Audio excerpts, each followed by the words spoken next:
Chhattisgarh police भर्ती का, किसके छत्तीसगढ़ पुलिस भर्ती का फ्री क्लासेस यहाँ पे उपलब्ध कराया जाता है। आपको फ्री में वीडियो दिया जाएगा, फ्री में आपको PDF भी दिया जाएगा। ठीक, वीडियो के लिए क्या करें, कुछ नहीं, चैनल को सब्सक्राइब करके रखिए, यहाँ पे वीडियो मिल जाएगा।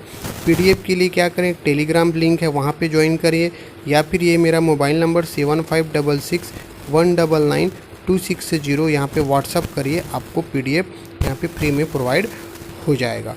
ओके, तो आज के सेशन में हम लोग क्या पढ़ेंगे, आपका छत्तीसगढ़ के मध्यकालीन, क्या जी, छत्तीसगढ़ के मध्यकालीन इतिहास, छत्तीसगढ़ के मध्यकालीन इतिहास का ये सेकंड पार्ट है। इसके पहले फर्स्ट पार्ट देख चुके हैं। जो सेकंड पार्ट देख रहे हैं, पहले आप लोग फर्स्ट पार्ट देखिए, तब जाके सेकंड पार्ट समझ में आएगा। तो रिक्वेस्ट है फर्स्ट पार्ट पहले देखिए, सेकंड पार्ट देखेंगे, यहाँ पे MCQ के क्वेश्चन सॉल्व करेंगे जो बहुत इंपॉर्टेंट है। ठीक है, तो आपका जो सेकंड पार्ट में क्या पढ़ेंगे, आपका रायपुर के, किनके, रायपुर के कलचुरी शाखा के बारे में यहाँ पे हम लोग डिस्कस करेंगे। ओके जी, तो अपन ज़्यादा बात ना करते हुए क्वेश्चन नंबर पहले की तरफ चलते हैं। क्वेश्चन नंबर आपका पहला बोलता है आप लोगों के लिए पहला क्वेश्चन, लेकिन एक बात कहना चाहता हूँ मैं आप लोगों को कि देखो, आपका यहाँ पे जितने MCQ के क्वेश्चन बताया हूँ, शायद आप लोग कभी पढ़े हैं कलचुरी वंश, नहीं पढ़े हैं, डजन मैटर, कोई मैटर नहीं रखता, लेकिन कोशिश ये करके देखिए कि जितने MCQ क्वेश्चन हैं वो आप बना के देखिए। ठीक है, कमेंट कीजिए, कमेंट में आप कमेंट करिए कि ऑप्शन ए का ए ऑप्शन है, दूसरे का B ऑप्शन है, ऐसा करके आप लोग कमेंट करिए। कमेंट नहीं करते, कमेंट से मेरे को कोई वो नहीं है, लेकिन आप लोग कमेंट इसलिए बोल रहा हूँ ताकि आप लोग का आंसर तो मेरे को पता चले कि सही कितना दे रहे हैं। या फिर एक A4 साइज़ का पेपर लीजिए, वहाँ पे आप लोग अपना देखिए और लास्ट में मैं जो बता रहा हूँ उसको मिलान कीजिए कि आपके तुक्का भी कितने सही होते हैं। बताने का मतलब ये है कि तुक्का लगाते हो ना, तुक्का, ये बहुत इम्पोर्टेंट है ना तुक्का, सॉरी, कितना सही हो रहा है ये देखना है हमको। ओके, तो बाकी आप लोग बहुत समझदार हैं, ज़्यादा बात ना करते, क्वेश्चन देखते हैं। क्वेश्चन नंबर पहला है, रायपुर में रतनपुर की कलचुरी शाखा का प्रथम शासक, रतनपुर के कलचुरी शाखा के रायपुर में प्रथम शासक कौन था ये पूछा है। इनमें कौन था, आपका आंसर देखिए, कमेंट करके देखिए, तुक्का लगा के देखिए, नहीं पता है तो क्या होगा इसका answer, option number B Ramchandra. कौन होगा, रामचंद्र देव, जो रायपुर के प्रथम शासक हैं। ठीक, नेक्स्ट क्वेश्चन है, रायपुर की स्थापना किस कलचुरी द्वारा किया गया। जो रायपुर शहर है ना, उसको किस कलचुरी द्वारा स्थापित किया, इसका आंसर हो जाएगा रामचंद्र के द्वारा। क्या हो जाएगा, रामचंद्र के द्वारा। क्वेश्चन नंबर तीसरा, कलचुरी वंश की रायपुर शाखा का अंतिम शासक, क्या पूछा है, अंतिम शासक। अंतिम शासक कौन है, इससे जाने से पहले बताऊं मैं, अंतिम शासक कौन है आपका, अंतिम शासक option number A Amar Singh. चलो जान लीजिए, बता देता हूँ कौन है, अमर सिंह। लेकिन अगर पूछा अंतिम शासक मराठों के अधीन ना, किनके अधीन, आपका मराठों के अधीन, मराठों के अधीन अंतिम शासक, मराठों के अधीन अंतिम शासक अगर पूछा तो याद रखेंगे शिवराज सिंह। कौन है आपका, शिवराज सिंह अंतिम शासक है। मराठों के अधीन अंतिम शासक कौन है, शिवराज सिंह। ठीक, नेक्स्ट क्वेश्चन है, छत्तीसगढ़ में कलचुरी प्रशासन के अंतर्गत रायपुर शाखा के शासक को निम्नलिखित की उपाधि से संबोधित करते थे। कहने का मतलब, जो रायपुर के जो कलचुरी शाखा के जो राजा थे, उनको, प्रशासक को किस नाम से संबोधित करते थे, किस नाम से संबोधित करते थे, इसका आंसर लगा के देखिए, आप लोग बना के देखिए, नहीं पता तो तुक्का लगा के देखिए। इसका आंसर हो जाएगा महाराज कुमार राजा। क्या है, महाराज कुमार राजा, इसका आंसर हो जाएगा ऑप्शन नंबर A, इसका आंसर होगा। ठीक, नेक्स्ट क्वेश्चन है पांचवा, निम्नलिखित में से, कैसे पेन नहीं चल रहा जी, हाँ, निम्न की जगह नहीं चल रहा, निम्नलिखित में से किस राजवंश ने इस राज्य में सबसे लंबी अवधि तक शासन किया। किसने किया, अभी पढ़ रहे हैं हम लोग कलचुरी, तो कलचुरी ने छत्तीसगढ़ में सबसे अधिक समय तक 900 ईस्वी से 1741 तक ना, 1741 ईस्वी तक शासन किया है। कब से, 900 से 1741 तक यहाँ पे हम शासन किया, किसने, कलचुरी ने। छठवां क्वेश्चन, निम्नलिखित में से, कहाँ गया जी, निम्नलिखित में से कौन सी छत्तीसगढ़ के है वंशी कलचुरी शासकों की राजधानी थी।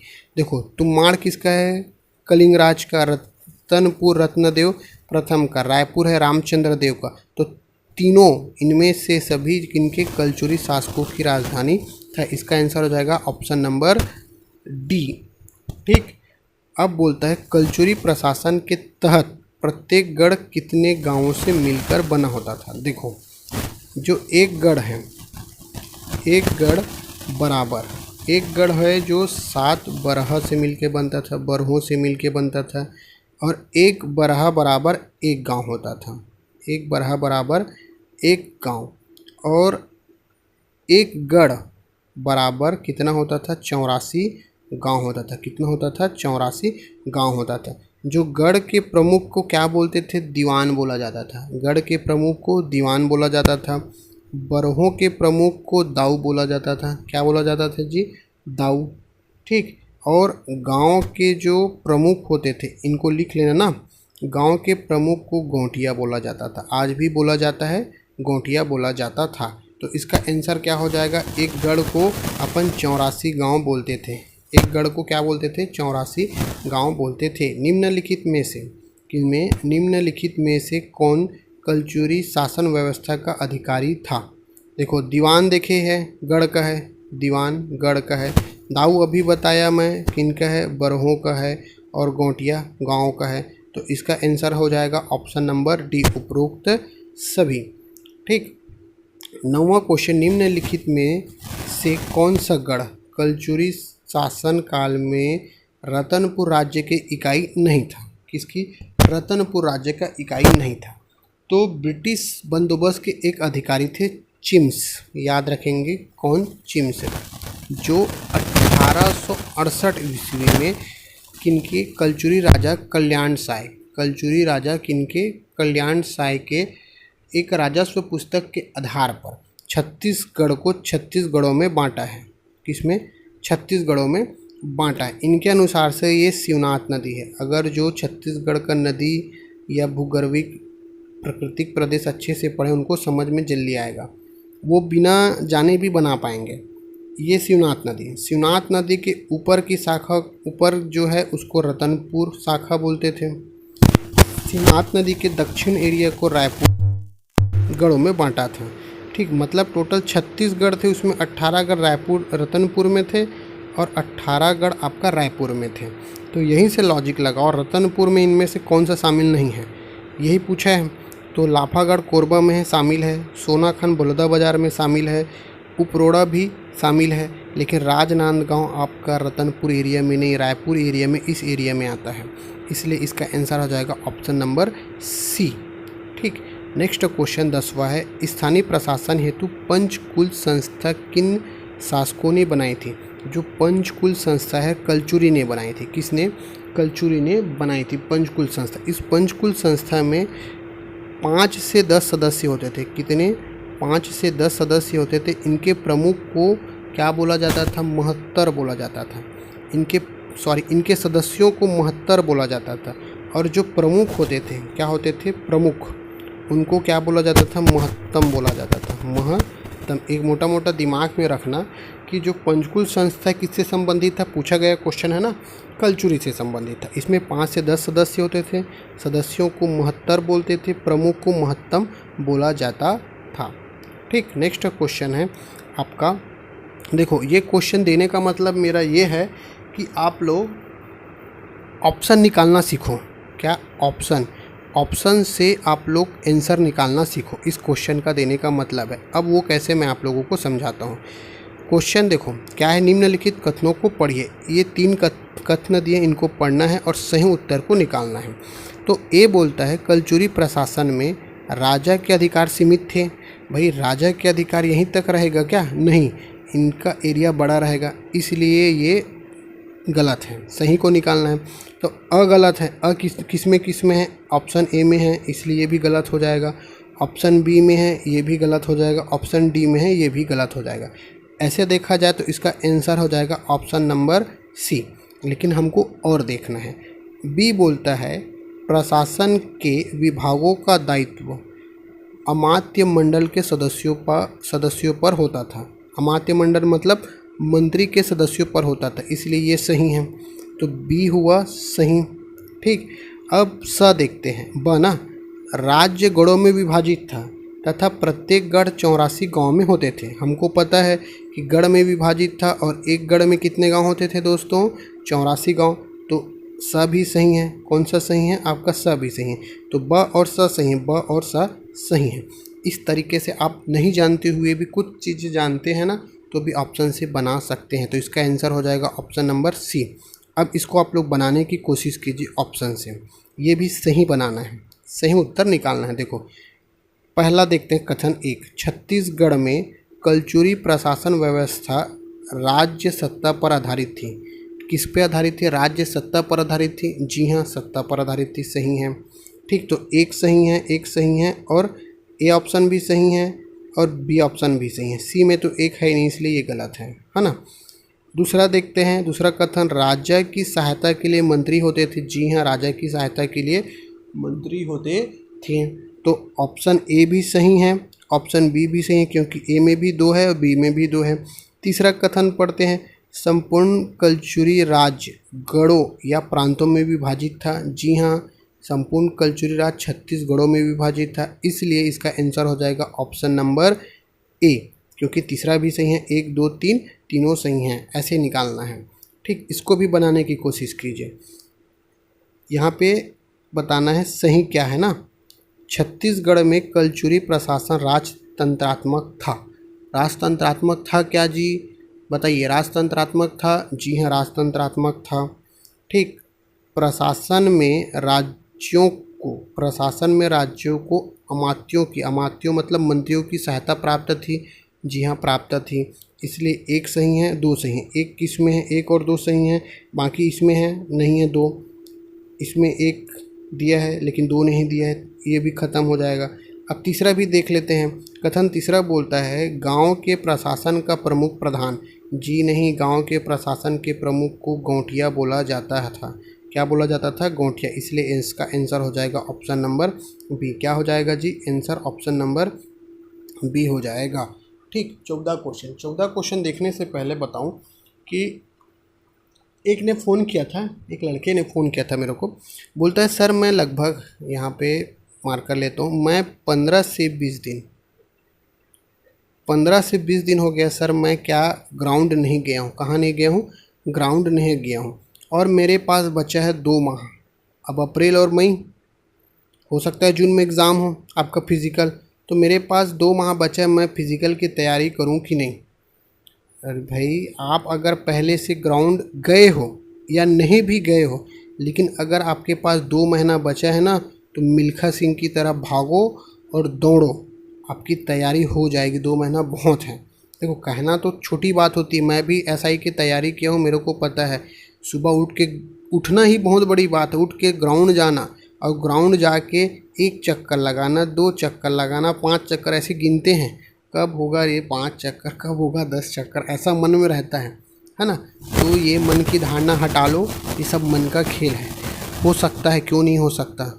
ठीक है, तो आप लोग इसको 2 महीने में आप लोग कर सकते हैं तैयारी। जिनका ऐसा तबीयत ख़राब है उनसे है कि आप लोग छोड़े ही नहीं, तैयारी हो सकता है। 5000 कितना, 5000 पोस्ट बहुत होता है जी, बहुत है। ठीक, 14 क्वेश्चन देखते हैं। कलचुरी राजा निम्नलिखित देवताओं में मुख्यतः किसके भक्त थे। किसके भक्त थे, जो कलचुरी राजा शिव भगवान के भक्त थे, और शिव भगवान के भक्त होने के साथ साथ वहाँ पे ओम नमः शिवाय, ओम नमः शिवाय, ओम नमः शिवाय उनके अंकलन था। जो मंदिर के दरवाजे थे वहाँ पे ओम नमः शिवाय अंकलन था। 15 क्वेश्चन है, जो कलचुरी वंश की कुल देवी कौन थी। कलचुरी वंश की कुल देवी थी ऑप्शन नंबर बी, गजलक्ष्मी थी, कलचुरी वंश की कुल देवी थी। ठीक, 16 क्वेश्चन देखते। खूब तमाशा नामक काव्य ग्रंथ की रचना किस कवि ने की थी। किस कवि ने की थी, गोपाल मिश्र ने की थी। किसने की थी, गोपाल मिश्र ने की थी। यहाँ तक आप वीडियो देख रहे हो ना, तो मेरा पढ़ाना आप लोगों को अच्छा लगता है, तो मैं भी आप लोगों के लिए कुछ करूँ, इसलिए मैं एक वीडियो लेके आ रहा हूँ। 5 तरीके, वो 5 तरीके जो आपकी जो वर्दी लेने के लिए ना जी बहुत ज़्यादा हेल्पफुल होगा। किसके लिए, वर्दी लेने के लिए बहुत ज़्यादा आपको मददगार साबित होगा। वो 5 तरीके के लिए मैं वीडियो लेके आ रहा हूँ। इस पर मेरा काम चल रहा है। 2-4 दिनों में ज़्यादा से ज़्यादा 2 दिनों में इसको मैं आपको वीडियो को अपलोड करूँगा। ये देखना बहुत ज़्यादा इम्पोर्टेंट है आप लोगों के लिए ना, जो पुलिस की तैयारी कर रहे हैं या किसी भी एग्ज़ाम की तैयारी कर रहे हैं। ओके, इसको स्किप मत करना, अच्छे से देखना और इसको फॉलो करना, क्योंकि मैं खुद करता हूँ इसलिए बोल रहा हूँ। मैं बता रहा हूँ, मैं पुलिस की भले तैयारी करवा रहा हूँ आप लोगों को, है ना, मेरे से जो बन रहा है मैं कर रहा हूँ, लेकिन अपना पूरा अनुभव और अपना पूरा निचोड़ दिया हूँ। पता है, मैं अपना पढ़ाई जो मैं लगभग 10 से 12 घंटा करता था, अभी के समय में मेरा लगभग 5 से 6 घंटे में रुक गया है। क्योंकि यार आप लोगों के लिए क्वेश्चन बनाना, फिर PDF बनाना बहुत समय लगता है, फिर थंबनेल बनाना, उसको अपलोड करना, बाप रे बाप बहुत समय लगता है। लेकिन क्या करें, आप लोग को वर्दी पहनाना मेरा भी जिद है ना, मेरा भी एक ख्वाहिश है कि आप लोग अगर वर्दी पहनोगे तो मेरे को भी बहुत खुशी मिलेगी। भले मैं आप लोगों को बाई फेस नहीं जानता, लेकिन हाँ, एक परिवार की तरह आप लोग मेरे से जुड़े हो, मेरे व्हाट्सअप नंबर से जुड़े हो ना, एक परिवार की तरह हो। मैं सबका बाकायदा वीडियो में, यूट्यूब में भी और व्हाट्सअप में भी रिप्लाई देता हूँ सबका। तो एक परिवार की तरह मेरे भाई बहन हो, तो मैं सबको यही चाहता हूँ कि आप लोग वर्दी लो और अपने माँ बाप का नाम रोशन करो। ठीक है जी, तो इसका आंसर क्या हो जाएगा, ऑप्शन नंबर सी, गोपाल मिश्र। 17 खल वाटिका में विष्णु मंदिर का निर्माण कराने वाले व्यक्ति का नाम। जो खल वाटिका में विष्णु मंदिर का निर्माण कराने वाले व्यक्ति का नाम क्या है आपका, देवपाल मोची। कौन है जी, देवपाल मोची। याद रखेंगे, पूछा गया क्वेश्चन है। लास्ट और फाइनल क्वेश्चन, इस राज्य के कहाँ पर स्थित किले को गज किला बोलते थे? चलो इसका कमेंट करो। गज किला, गज किला किसको बोलते थे? आपके रतनपुर को गज किला बोला जाता था। किसको बोला जाता था? रतनपुर को गज किला बोला जाता था। इस तरह हम लोग टोटल 18 MCQ क्वेश्चन सॉल्व किए। हमारा कलचुरी वंश पूरा समाप्त हुआ। मध्यकालीन का पहला पार्ट समाप्त। टोटल 2 पार्ट में देखे हैं, दोनों बहुत इंपॉर्टेंट MCQ है। आप लोग एक बार नहीं 2 बार इसको रिवीजन कीजिए, वीडियो देखिए, फिर आपको मैं PDF दे दूंगा। PDF से आप लोग इसको बनाने की कोशिश कीजिए। शायद मेरे हिसाब से इससे बाहर पढ़ने की ज़रूरत नहीं है, अगर एक भरोसा करके पढ़ते हैं तो, है ना। अब बाकी आप लोगों के ऊपर है, क्योंकि वो बोलते हैं ना, 10 चीज़ें पढ़ने के बजाय एक चीज़ें आप अच्छे से पढ़ो, वो बहुत अच्छा है। मेरा अनुभव है, 10 चीज़ें मत पढ़ो, लेकिन एक चीज़ आप अच्छे से पढ़ो तो बहुत सफिशियंट है। क्योंकि अधिकतर 100 क्वेश्चन के जहाँ पेपर होते हैं या व्यापम के ना रिपीटेड क्वेश्चन आते हैं, इसलिए बोल रहा हूँ। तो हम लोग नेक्स्ट वीडियो में क्या देखेंगे, आपके फड़ी नागवंश कलचुरी पार्ट का सेकेंड पार्ट देखेंगे। फड़ी नागवंश, छिंदक नागवंश, इनके बारे में कल देखेंगे। ठीक है जी, तो मेरा प्रयास आप लोगों को अच्छा लगा हो, 2-4 दोस्तों को शेयर कर दीजिए जी, आपके टीचर के लिए। ठीक, ओके, धन्यवाद। अपना ख्याल रखिए, माता पिता का ख्याल रखिए। जय हिंद साथियों।